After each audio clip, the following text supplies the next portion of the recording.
মিষ্টি প্রেমের কাহিনী। সারাদিন অফিসের কাজে ব্যস্ত থাকার স্বামীর সাথে খুব একটা কথা বলার সুযোগ হয় না তপতির। কিন্তু অফিস শেষে বাড়ি ফেরার সময় তার স্বামী তাকে রোজই একবার কল করবে। এমনই এক মেঘাচ্ছন্ন সন্ধ্যাবেলায় আকাশ তার তপতিকে কল করল। অভিমানে মুখ ভারী করা বউ কল রিসিভ করেই বলল, আমার খোঁজ খবর তো আর আপনার রাখতে হবে না। সারাদিন একা বাড়িতে কি করি না করি তা তো আপনি বুঝবেন না। থাকুন আপনি আপনার অফিস নিয়ে। এই কথাগুলো তপতি তার স্বামী আকাশকে প্রতিদিনই শোনায়। সব অভিমান শুনে ক্লান্ত স্বামী হেসে উত্তর দিল, রাগ করিস না বউ, এই তো এখনই বাড়ি ফিরব। আচ্ছা, আমার জন্য কি নিয়ে আসবেন? সারা শরীরের ঘাম আর এক পকেট ভালোবাসা। খুনসুটির আলাপ শেষে বাড়ির রান্না করার জন্য টুকটাক জিনিসপত্রের নাম বলল। শেষে আকাশকে সাবধানে বাড়ি ফেরার কথা বলে কল কাটল। অনেক মেঘ আকাশে, বৃষ্টি আসবে কিছুক্ষণের মধ্যেই। আকাশ খিচুড়ির সাথে অমলেট খুব পছন্দ করে। এই কথা তপতির মনে পড়তেই রান্নাঘরে ঢুকে সব গুছিয়ে রান্না সেরে টেবিলে সাজিয়ে রাখল।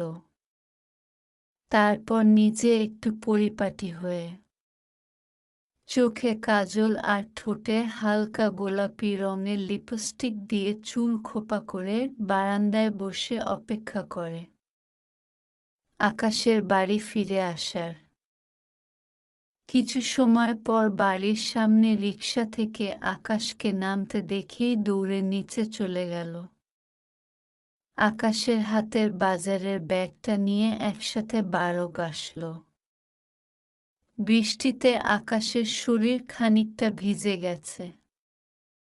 শাড়ির আঁচল দিয়ে কপালের জল মুছতে মুছতে তপতি বলে, ছাতা তো আপনার সাথেই থাকে, তাও ভিজে আসেন কেন? উত্তরে আকাশ বলে, না ভিজলে তো তোমার আঁচলের গন্ধ এখন শরীরে লাগাতে পারতাম না। তপতি লজ্জা পেয়ে সরে যেতে চাইলে হাত চেপে ধরে আকাশ বলে, এখন একটু আমার পাশে বসো। সারাদিন তো বাড়ি থাকি না, এই নিয়ে তোমার অভিযোগের শেষ নেই। এখন যাচ্ছ কোথায়? আপনার শার্ট ভিজে গেছে, চেঞ্জ করুন, তারপর অন্য কথা। যাই দেখি বাজারের ব্যাগে কি নিয়ে আসলেন, গুছিয়ে রেখে আসি। না এখন যাবে না। এই বলে আকাশ পকেট থেকে টিপের পাতা বের করে তপতির কপালে পরিয়ে দিয়ে বলে, গত 2 দিন তোমার কপালে টিপ দেখিনি। শেষ হয়ে গেলেও আমাকে বলো না কেন?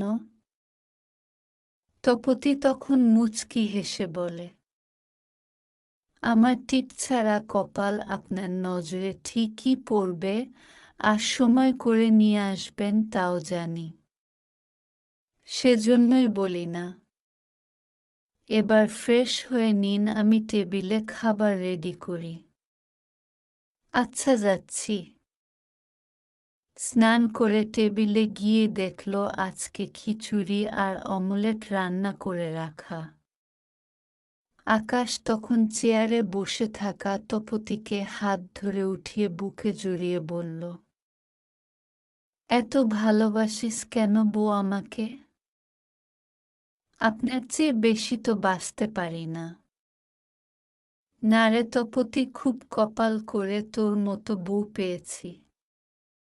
সারা জীবন এভাবে বুকে আগলে রাখব। হয়েছে হয়েছে, চলুন খেয়ে নি এখন।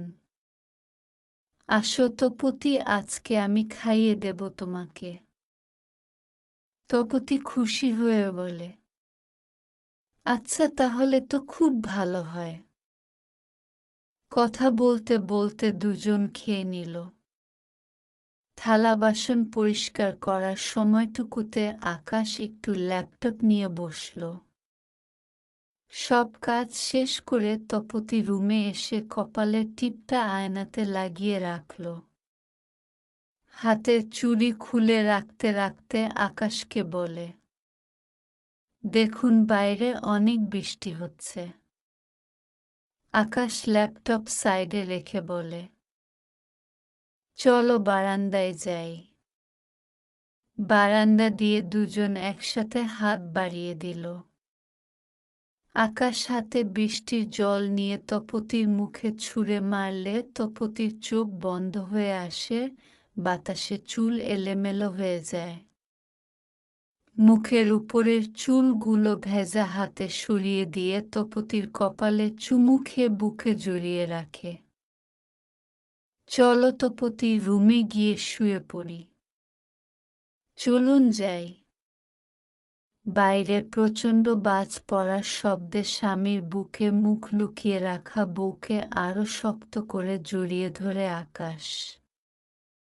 জানো তপতি, তোমাকে যখন বুকে জড়িয়ে রাখি সারাদিনের ক্লান্তি একটুও থাকে না।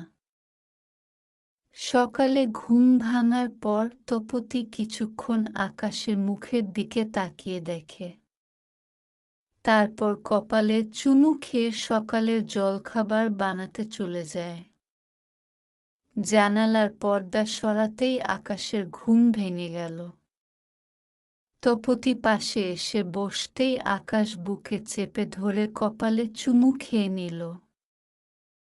যান, এখন স্নান করে নিন, তারপর জলখাবার করবেন।